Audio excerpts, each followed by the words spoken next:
Matracis pie matrača, somas, ikdienas drēbes, sapakoti tērpi. Tā uz svētku nedēļu iekārtotas dalībnieku pagaidu mājas Rīgas Hanzas vidusskolā. Te kā uz delnas ir prieki, delverības un arī kāds skumjāks brīdis, ja kāds sailgojas pēc mājām. Bet par ģimeni viens otram kļuvis ir kolektīvs, un viņi saka, palīdzam. Tikai dažreiz citiem ir grūti tas, ka viņi ir šeit, bet mēs tā kā uzmundrinām, ka nevajag raudāt, ka ir labi. Mēs esam ļoti draudzīgi, mēs visi esam draugi, mēs nestrīdamies, mums ir ļoti viegli kopā dzīvot. Mēs dažreiz kaut ko radošu padarām, piemēram, kaut kādu pidžāmu modu skatīt, uzdaram, kaut ko padarām, paspēlējam, parunājam. Ir ļoti forši, man ļoti patīk, šī tiešām ir liela un skaista pieredze.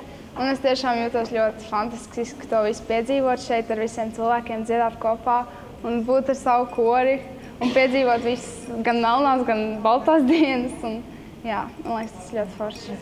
Man ļoti patīk šeit, jo parasti, kad esmu mājās, man ir vienai pašai istaba un man ir bailes tur. Bet tagad es jūtos droši, jo man apkārt ir visādi cilvēki. Mēs apmēram ejam gulēt ap 10, bet nevis vienmēr tā ir. Parasti jau vēlāk ir arī. Bet mēs pieceļamies ap 6:30, jo 7 apmēram ir brokastis. Un tad mēs pēc stundas vai pusi izbraucam ārā un uz meža parku esam. Pavisam svētkos ir 1018 jubilāru, no tiem 18 ir no Kuldīgas novada. Viens no viņiem ir Krišjānis. No sava kora skani kopā ar mums viņš saņem skanīgu daudzbaltu dieniņu un dāvaniņas no grupas vadītājiem. Ļoti patīkami, kad dziesmu svētkos tu ej dziedāt un tad tev tā apsveic. Šis ir viens no retajiem tētiem šito sarkanajā grāmatā, lūdzu, jā. Pie sava dzimšanas dienas sveicieni tiek arī Pēteris. Šie viņam ir 5. dziesmu svētki, pirmie, kuros ir nevis dalībnieks, bet palīdz pieskatīt Alsungas deju kolektīvu puišus. Nākošais lielākais pienākums visus puiši būs uz dušu dabūt, jo mammas tur līdz nevar iet. Mazliet to stingrību arī mēģina, bet kā sanāk, tā sanāk. Ļoti labi. Patīk. Ar ko varbūt tā dzimšanas diena ir tāda citādāk?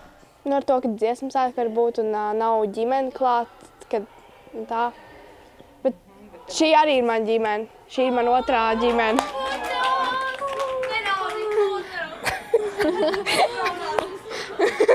Neviens vien atzīst, ka mēģinājumos ļoti nogurst, bet, kad jautājam, cikos tad iestājas naktsmiers, jaunieši saskatās un smaida.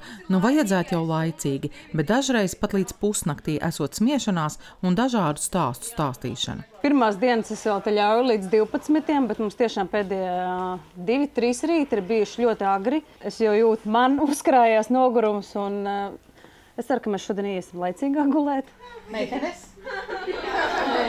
Jā, dzirdēju. Jo tie rīti ir agri un tas dienas plāns ir daudz.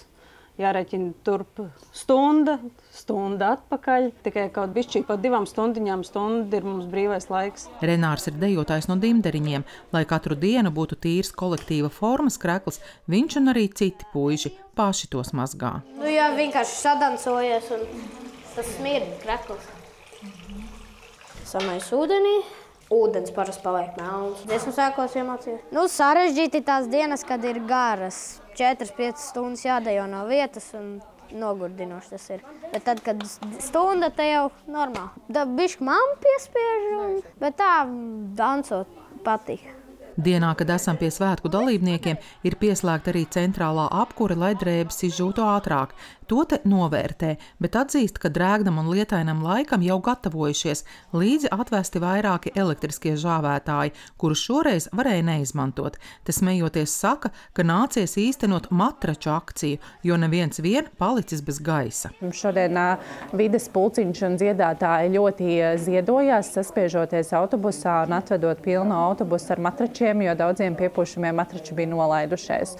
Un tā kā mums ir forši tie vienas dienas dalībnieki, tad mums ik pa laikam veic kāds loģistikas braucienus uz Rīgu, atvedot šo vai to, un šoreiz tas bija pilns autobuss ar matračiem. Līdzi svētku dalībnieku grafikam dzīvo arī pavārītes.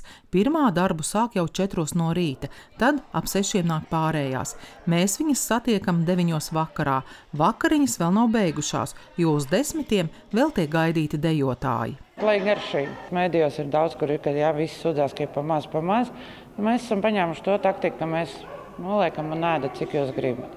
Bāk uzvārīšu to makaronu 5 kg vairāk, bet lai viņi pāēduši. Svētkos Kuldīgas novadu pārstāv teju 500 jauniešu no 31 kolektīva. Ieva Benefelda, Lants Perševics, Skrundas televīzija.